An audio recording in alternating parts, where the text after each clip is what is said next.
இந்திய தேர்தல்களில் பயன்படுத்தப்படும் இவிஎம் என்ற மின்னணு இயந்திர பதிவு சாதனங்கள் தொடர்பில் இன்று இந்திய உயர்நீதிமன்றம் தீர்ப்பை அறிவிக்கவிருக்கிறது.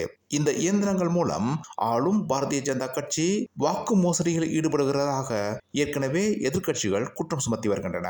இதன் அடிப்படையிலேயே பல மனுக்கள் இந்திய உயர்நீதிமன்றத்தில் தாக்கல் செய்யப்பட்டுள்ளன. இது தொடர்பான விசாரணை ஏற்கனவே 2 நாட்கள் முடிவடைந்த நிலையில் கடந்த 18ஆம் தேதி அன்று ஒத்திவைக்கப்பட்டது. அதன் அடிப்படையில் இன்று தீர்ப்பு அறிவிக்கப்படவிருக்கிறது.